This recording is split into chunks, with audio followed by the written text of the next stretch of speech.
क्या मार्केट पंचनामे में आप सभी का स्वागत है। मैं हूं सुमित और मंगलवार का दिन और लगातार दूसरा सत्र जबकि भारतीय बाजारों में एक सीमित दायरे के अंदर ही कामकाज होता हुआ दिखाई पड़ा। करीब करीब 80 अंकों की गिरावट रही सेंसेक्स में और निफ्टी भी 2-3 अंकों की गिरावट साथ बंद हुआ। Mid cap index flat to negative side पर। निफ्टी बैंक 1/4% से ज़्यादा की बिकवाली के साथ बंद हुआ और स्मॉल कैप इंडेक्स भी बिल्कुल फ्लैट टोन पर कहीं जाकर बंद होता हुआ दिखाई पड़ा। आज स्टॉक स्पेसिफिक स्टोरीज थी तो इंडिविजुअली अलग अलग स्टॉक्स के अंदर आपको ज़्यादा कामकाज दिखाई पड़ेगा। मिसाल तौर पे आज सीमेंट चल रहा था, लास्ट आवर में आईटी के अंदर थोड़ी बहुत खरीदारी आते हुए दिखाई पड़ी। एफएमसीजी स्पेस में बाइंग थी, इसमें कोलगेट जैसे शेयर तो नए ऑल टाइम हाइस पर पहुंचते हुए दिखाई पड़े। स्टॉक स्पेसिफिक अपार इंडस्ट्री में एक अच्छी खरीदारी थी और फंड रेजिंग की खबर भी आई और अदरवाइज भी इसमें अच्छा मोमेंटम है। और इंडिगो में थोड़ा बहुत मूव आज के सत्र में बनता हुआ दिखाई पड़ रहा था। जुबिलेंट फूड और ब्लॉक का एक इम्पैक्ट वहाँ देखने को मिला। एफएमसीजी, मेटल, ऑटो, ये कुछ ऐसे नाम थे जहाँ पर खरीदारी आज के सत्र में बनते हुए दिखाई पड़ी। और थोड़ी बहुत बाइंग जो थी वो आईटी स्पेस के अंदर भी थी। Small cap flat to positive, mid cap flat to negative, इस तरह की क्लोजिंग वहाँ देखने को मिली। एनबीएफसी स्पेस में करीब 1/4% के आसपास की बिकवाली। रियल्टी और एनर्जी, ये कुछ ऐसे नाम थे जहाँ पर फ्लैट टू पॉजिटिव साइड पर वहाँ पर भी कामकाज होता हुआ दिखाई पड़ा। लेकिन जो बड़े ट्रिगर्स हैं उनका अभाव है, तो जहाँ जहाँ न्यूज़ फ्लोज हैं, जहाँ जहाँ पर ट्रिगर्स बन रहे हैं उसको मार्केट अवेट कर रहा है, उसके अकॉर्डिंग रिएक्शन दे रहा है। मिसाल तौर पे फार्मा में कोई रिएक्शन नहीं था आज क्योंकि वहाँ कोई ट्रिगर नहीं था। आईटी में थोड़ी बहुत बाइंग आई क्योंकि बैंक बैकफुट पे जाता है तो आईटी तेजी में आ जाता है। इसके अलावा आज हैवी वेट रिलायंस नहीं पार्टिसिपेट कर रहा तो एचडीएफसी बैंक पार्टिसिपेट कर रहा था। सो अलग अलग स्टॉक स्पेसिफिक मूव मार्केट में आज के सत्र के अंदर आता हुआ दिखाई पड़ा और अकॉर्डिंगली यहाँ पर कामकाज होता हुआ दिखाई पड़ रहा है। सो बहुत ही पिक एंड चूज़ करने का मार्केट है, बहुत ही ट्रिगर स्पेसिफिक मार्केट है और अवेट कर रहा है मार्केट एक आरबीआई एमपीसी के आउटकम का जो कि 6 तारीख को आएगा। प्लस अर्निंग सीजन भी शुरू हो जाएगा 8 तारीख से। तो ये दोनों ट्रिगर बाजार के लिए अब क्लोजली वॉच हो रहे हैं। प्लस इस मंथ के एंड के जो फिगर होते हैं यानी कि ऑटो सेल्स के नंबर एंड बाकी सब एक्सपायरी और ये सब, तो ये कुछ चीज़ें इनको बाजार बहुत क्लोजली वॉच करेगा। लेकिन अदरवाइज बहुत ज़्यादा कोई ट्रिगर मार्केट में है नहीं जिनको आप देखिए उसके अकॉर्डिंग ही यहाँ कामकाज हो। चलिए सवाल जवाब का सिलसिला शुरू कर लेता हूँ और बातचीत कर लेता हूँ कुछ सवालों को लेकर भी जो सवाल मेरे पास आए हैं। अच्छा हाँ, ये डेल्टा कॉप एक और ये दूसरा इसमें फॉल आता हुआ दिखाई पड़ा। आज के सत्र में फर्स्ट हाफ में बिकवाली थी ज़्यादा, अभी के सत्र में थोड़ी सी लास्ट आवर तक आते हुए थोड़ा बहुत रिकवरी आया, लेकिन अदरवाइज प्रेशर यहाँ पे ज़रूर बनता हुआ दिखाई पड़ा था आज भी। ओके चलिए, अब आईक्यू लाइटिंग में फंस गया हूँ, क्या करूँ अमित जी? कोई भी आईपीओ में एक ही सवाल एक ही जवाब महीनों दर महीनों सालों दर सालों में बोलता आ रहा हूँ कि जब तक उस आईपीओ में अगर आपने लिस्टिंग गेन के लिए लिया है, be it IQ, be it Jupiter, be it Medanta, be it anyone, उसका नाम कोई भी हो, तो जब तक उसमें अगर आपने लिस्टिंग गेन के लिए लिया है और आपको लिस्टिंग गेन मिल रहा है तो आप लेकर निकल जाइए। अगर आपने लिस्टिंग गेन के लिए नहीं लिया है, मीडियम टर्म के लिए लिया है, तो मीडियम टर्म के नंबर देखिए, 1 क्वार्टर 2 क्वार्टर के ब्लॉक देखिए फर्स्ट हाफ में होते हैं। अगर आपने लॉन्ग टर्म लिया है तो 1 साल के नंबर देखिए, उसके बाद कोई कॉल लीजिए, क्योंकि तब तक इनमें कोई भी कॉल लेना नेक्स्ट टू इम्पॉसिबल है। इसलिए नेक्स्ट टू इम्पॉसिबल, एटलीस्ट मेरे लिए तो है, बाकी को मुझे नहीं पता। क्योंकि जिस कंपनी के मतलब ऐसे बहुत सारे लोगों को मैं जानता हूँ जिनकी शेयर का दाम था से 50 रुपये for an example, pre IPO में वो उन्होंने प्लेस करा 30 रुपये में, आईपीओ का जो प्राइस बैंड आया वो आया 80 रुपये, सब्सक्रिप्शन का फिगर मिला उनको कहीं कई गुना, लिस्ट हुआ 160 रुपये या 130 रुपये, 140 रुपये, लेकिन कीमत तो आज भी जिन्होंने प्री आईपीओ में लिया था उनको 40 रुपये मिली है ना। तो 40 रुपये 30 रुपये का प्री आईपीओ का मिला हुआ माल 140 रुपये में बिक रहा है, तो आपके सामने सीधे सीधे कितने टाइम्स, 3 टाइम्स का गेन हो रहा है, 3 टाइम्स का गेन, और इसकी ड्यूरेशन 1 साल भी नहीं होती। सो इस तरह के गेन्स जहाँ जहाँ आ रहे हैं उस ड्यूरेशन वाली जगह, और ये ज़्यादातर सारे आईपीओ में हो रहा है, सबके प्री आईपीओ प्लेसमेंट नीचे होते हैं, फिर ग्रे मार्केट का प्रीमियम जुड़ता है, फिर एक्चुअल प्रीमियम आता है, फिर उसका लिस्टिंग होती है, लिस्टिंग के बाद का प्रीमियम है। तो कितनी चीज़ें आप लोगे और कितना ऊपर जाके गेन करोगे, हर चीज़ की एक लिमिट होती है। एग्जॉर्बिडेंटली प्राइस कोई भी चीज़ नहीं चल सकती, एग्जॉर्बिडेंटली प्राइस रिलायंस नहीं चलता, एचडीएफसी बैंक नहीं चलता, टीसीएस नहीं चलता, तो ये कहाँ चलेंगे? सो आपकी कॉल है, लेकिन आप मतलब किसी भी आईपीओ में अगर लिस्टिंग के लिए उतरे हो तो लिस्टिंग लो और निकल जाओ। अगर आपने लॉन्ग टर्म के लिए लिया है तो नंबर्स देखिए और उसके बाद कॉल लीजिए। 2 दिन में किसी भी कंपनी का फॉर्चून आप तय नहीं कर सकते। Okay,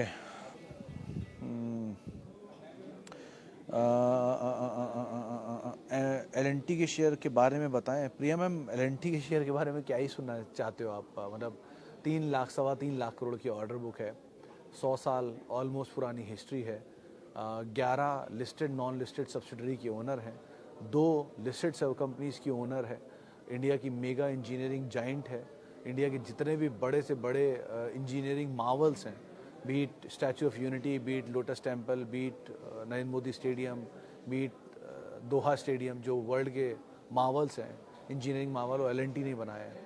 once taken over by UltraTech and now it's completely owned by employees. और मतलब बहुत कुछ है कहने के लिए, मैं पूरा आधा घंटा खा जाऊंगा इसी में. लेकिन बेटर यही है कि आप इतना समझ लो कि अगर आपके पास हैं तो बने रहो. आपने राइट्स में टेंडर कर दिए, वेल एंड गुड है. नीचे मिल जाए आप और दोबारा ऐड कर लो. आपके भाव के नीचे आए आप ऐड करिए. SIP कर दो तो कर सकते हो. फ्यूचर जनरेशन को देके जाने के इच्छुक हो तो भी देके जा सकते हो.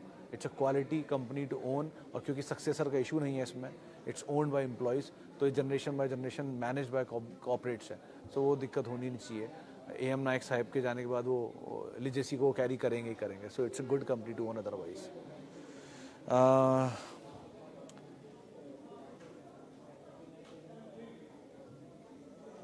Few days back you said that Tata Communication will reach in 5 digit in long term. I follow all your advice. Thank you Anil ji. और can I add it in core portfolio in some correction? देखिए, अगर आपके पास है तो आप बने रहो. 1. अगर आपके पास नहीं है तो आप करेक्शन में ऐड भी कर सकते हो. 2. अब वो करेक्शन कितनी हो, क्योंकि मैं तो इसे 200 रुपये से देख रहा हूँ, 240 रुपये से. वो करेक्शन तो आपको नहीं दिखाई पड़ेगी, वहाँ से 10 टाइम ऊपर आ चुका है. 800 रुपये वाला भाव भी शायद ही दिखाई पड़े, क्योंकि वो 800 रुपये से चल के 2000 आया तो उसकी अर्निंग ने भी फॉलो किया उसको. सो किसी फाइंड डे बुरे दौर में 1500, 1400, 1600 इस रेंज में कहीं दिख जाए, या उस समय की सिचुएशन में डिपेंड करेगा, लेकिन कहीं दिख जाए तो आप आराम से ऐड भी कर सकते हो. 3. आपको लगता है कि नहीं मेरी नियर टर्म में पॉसिबिलिटी नहीं दिख रही है, तो आप यहाँ पर भी ऐड कर सकते हो. नीचे मिल जाए तो और ऐड कर सकते हो.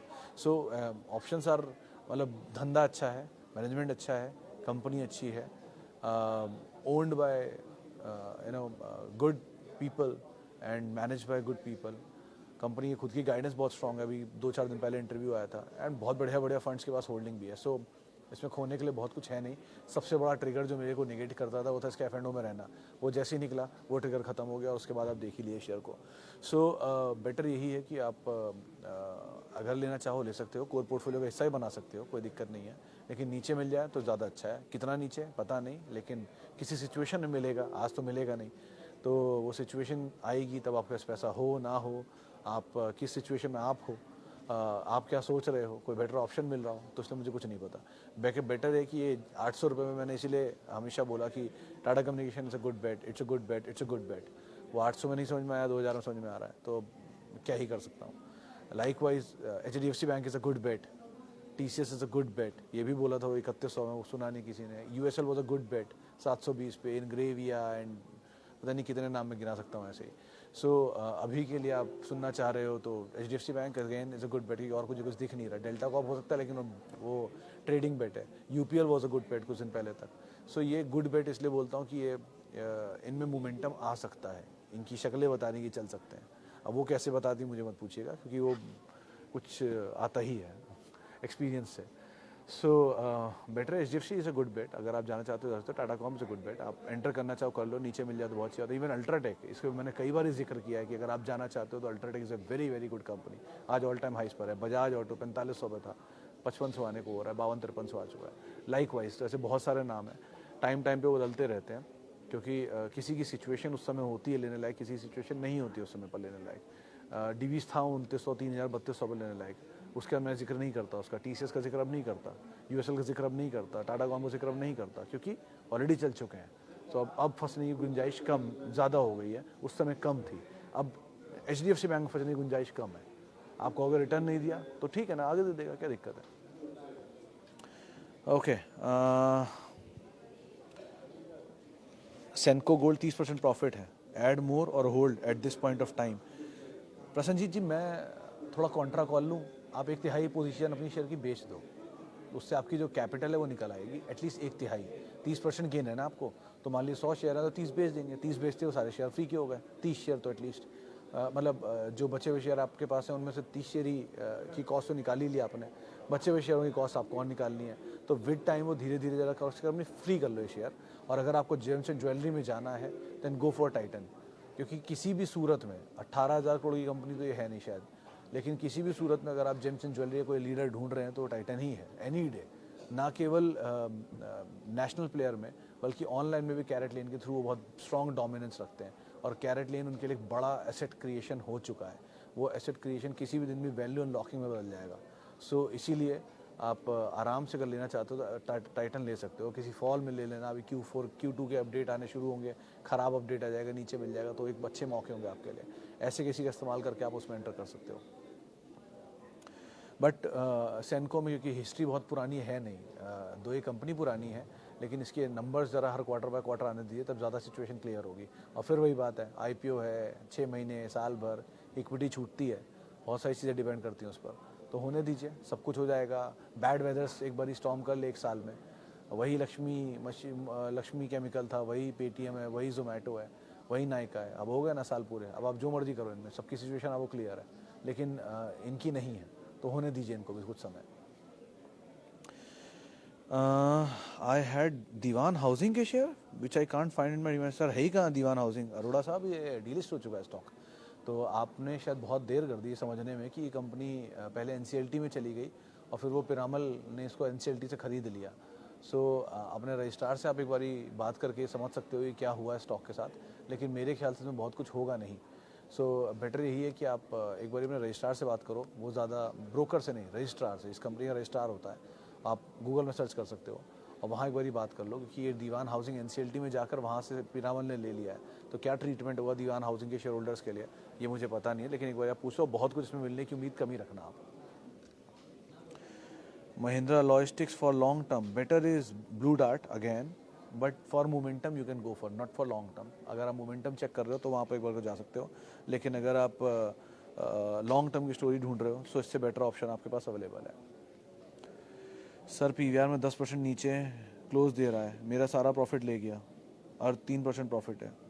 अरूप जी लॉन्ग टर्म सोच रहे हो तो क्या ही फ़र्क पड़ता है, और ऐड कर लेना नीचे। अगर शॉर्ट टर्म देख रहे हो तो फिर आपने स्टॉप लॉस क्यों नहीं लगाया? तो स्टॉप लॉस में आप, शॉर्ट टर्म में आपका स्टॉप लॉस आपका साथ ही था, लॉन्ग टर्म में आप फंडामेंटल का साथ ढूंढते हो।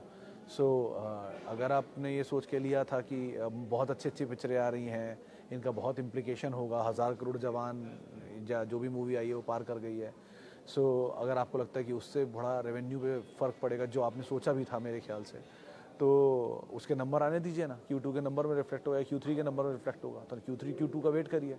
अगर आपको लगता है कि नहीं मैंने उसके लिए नहीं लिया था, मोमेंटम के लिए लिया था, तो आपका स्टॉप लॉस कहाँ है फिर?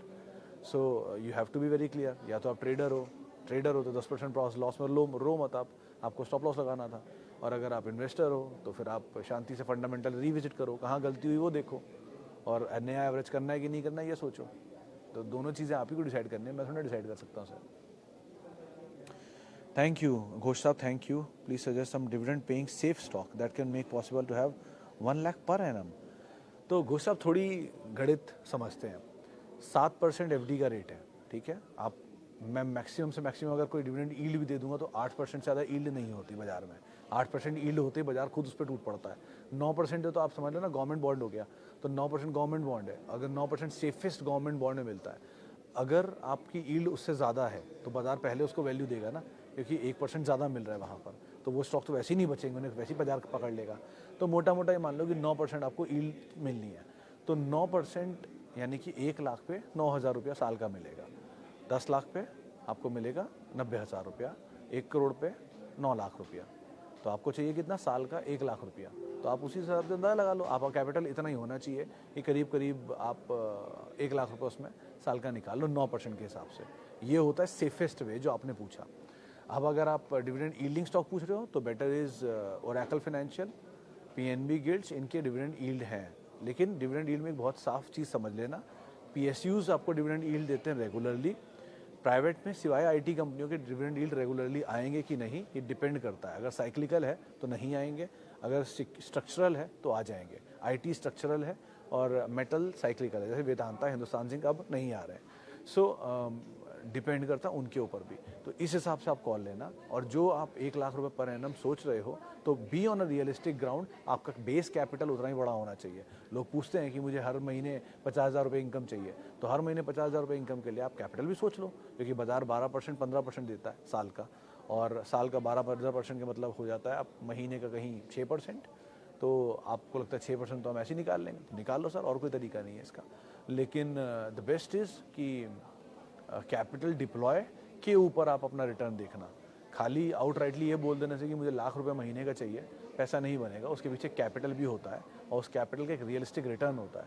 वो रियलिस्टिक रिटर्न में आप, क्योंकि रियल वर्ल्ड है, ये कोई इमेजिनरी वर्ल्ड नहीं है जहाँ पे नंबर आप ड्रॉ कर दो पेपर से, जो भी यहाँ आना है वो रिटर्न आएगा कि नहीं डिपेंड करता है। वही बाजार अभी तेजी में इसलिए।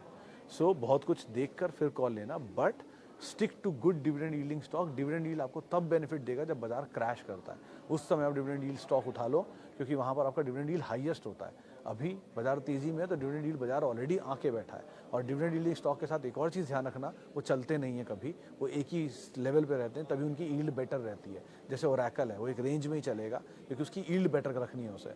जहाँ यील्ड घटने लगती है वहीं उसके अंदर ग्रोथ आती है। आईटीसी में यील्ड घटी, ग्रोथ आई, 400 रुपये हो गया, यील्ड घट गई अब। सो बहुत कुछ डिपेंड करता है इस तरह के स्टॉक में। बजाज ऑटो 4.5% यील्ड थी 4500 रुपये पे, 5500 पे आती यील्ड घट के 3-3.5% रह गई है। तो ये अच्छे स्टॉक हैं, इनमें आप जा सकते हो, डिविडेंड भी मिलेगा और ग्रोथ भी मिलेगी। Bajaj auto, ITC, Oracle, even Nestle,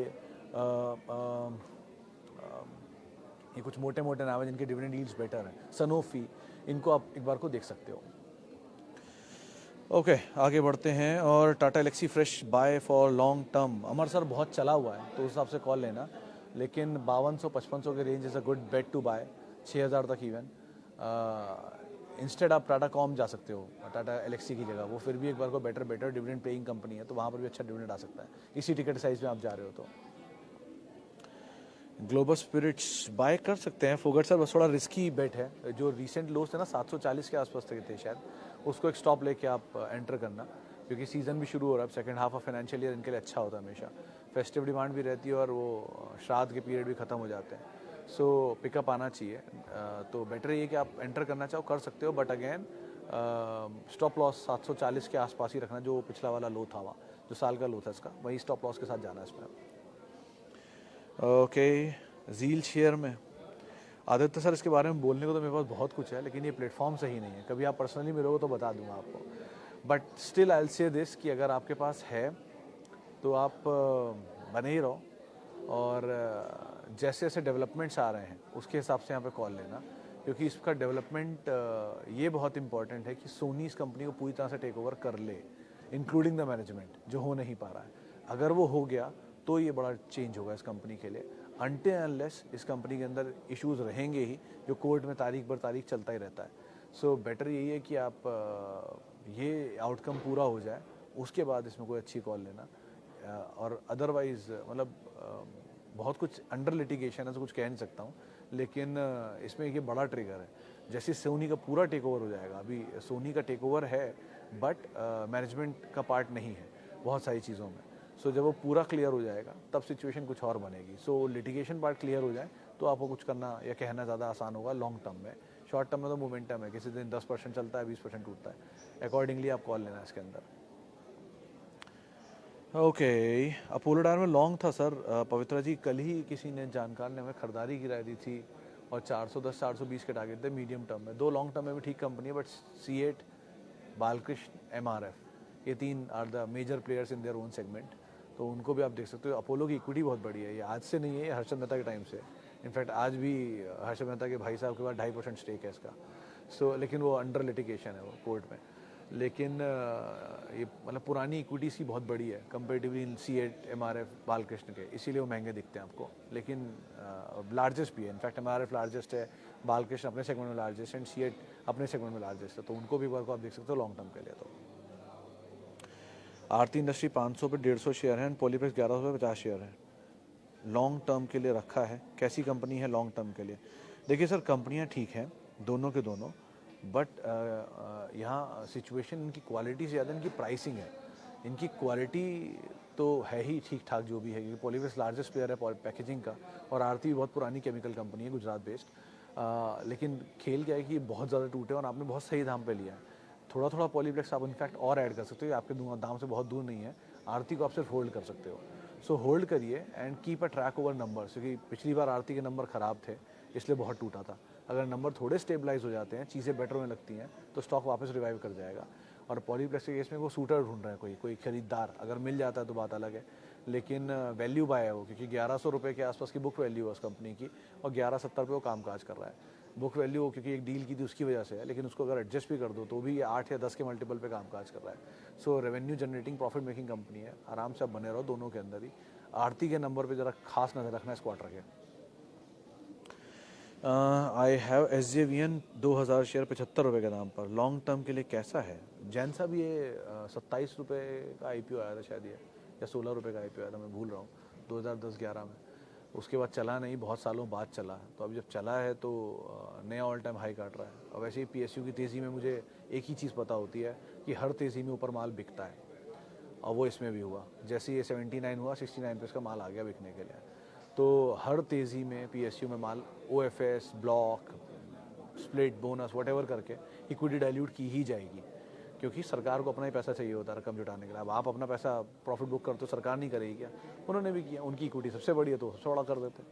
सो ठीक है, अब कुछ समय के लिए तो इसके दिन एटलीस्ट जो तेज़ी थी धुआंधार वाली वो थोड़ी हल्की होगी, and then wait and watch कैसे नंबर आते हैं। लेकिन स्टोरी अच्छी है, सो लॉन्ग टर्म अभी तो बने रहो आप, लेट्स सी कैसे चलता है आगे। बट किसी PSU में अब defence, Railways, banks, PSU bank को छोड़ दीजिए, चलिए डिफेंस, रेलवेज़ एंड PSUs, इनमें इतनी एग्जॉर्बिटेंट तेज़ी आ चुकी है।